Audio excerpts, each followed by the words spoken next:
Merci, monsieur le maire. Je crois que c'est la première convention que la ville signe dans le cadre de l'héritage des Jeux Olympiques. Nous nous félicitons de cette convention avec la Fédération de basket, mais c'est l'occasion pour moi de réaffirmer un principe à la maire de Paris. Le groupe communiste a soutenu la candidature aux Jeux Olympiques de Paris du 24 à une condition, c'est que ces Jeux Olympiques permettent le développement des pratiques physiques et sportives sur notre territoire, et donc à condition d'un héritage conséquent. Et je le réaffirme ici, l'héritage, ça ne peut pas être le vernis du dossier de la candidature.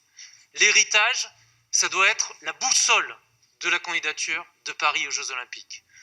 La maire s'était engagée notamment à la baignabilité dans la Seine, à des grandes opérations de réaménagement urbain. Ça va être le cas du quartier Port de la Chapelle. Mais la maire de Paris s'est aussi engagée à ce qu'on développe la pratique physique et sportive pour tous les Parisiens. Le contexte est complètement nouveau après la pandémie. Près de 50% des Parisiens ne font plus d'activité physique et sportive. Et aujourd'hui même, nous avons des enfants, je pense à un collège d'ailleurs dans le 12e où les cours de PS se sont arrêtés. Alors on va voir pour pouvoir trouver une solution, mais on a des enfants qui sont en rupture d'activité physique et sportive. Donc cet héritage des Jeux Olympiques pour nous est quelque chose qui est encore plus crucial aujourd'hui. C'est-à-dire qu'il y a un an, on considérait qu'il fallait augmenter les activités, mais maintenant il faut augmenter les activités, mais en plus il faut raccrocher les wagons de tout ce qu'on a perdu. Et je me permets de dire que cette convention, elle est très bien. C'est plus de 50 000 € pour réaménager des terrains de basket, développer la pratique de 3-3, mais ce n'est pas suffisant. C'est pas suffisant. Ce qu'on a besoin, c'est multiplier au moins par 10 ce type de convention d'ici 3 ans, parce que les Jeux Olympiques, c'est dans 3 ans. Et dans 3 ans, l'héritage, il sera ce qu'on a construit d'aujourd'hui à 3 ans. Donc moi, j'appelle à un accélérateur de la mission héritage. Je note au passage qu'au moment du vote du budget 2021, l'héritage a été sabordé dans le budget. Et on nous avait dit, oui, mais comme il y a la pandémie, pour l'instant, on ne peut pas faire grand-chose, donc on verra peut-être un budget rectificatif en juillet. Voilà, donc je voulais tirer la sonnette d'alarme.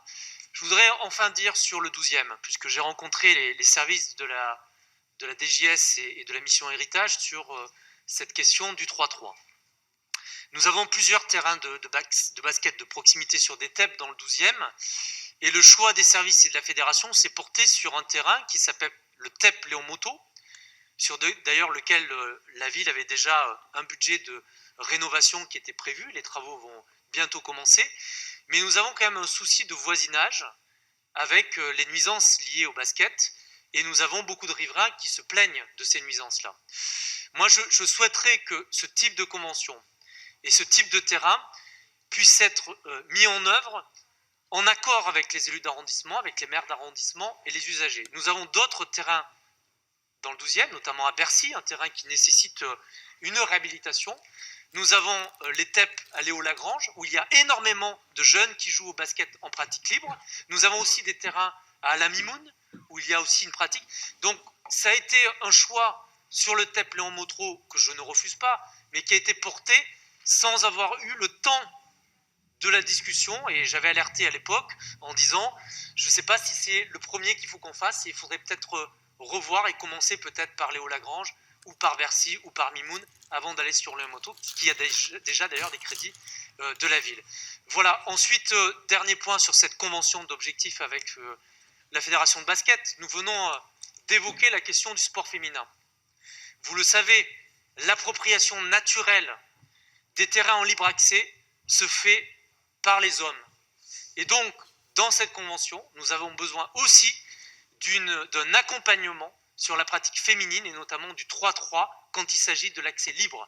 Et je pense qu'avec le personnel de la DGS, nous pouvons notamment pendant les vacances, sur les dispositifs de la ville, développer le sport féminin et le basket féminin en 3-3, et je crois que c'est aussi une orientation de la Fédération de basket. En tout cas, nous voterons cette délibération. Merci Nicolas.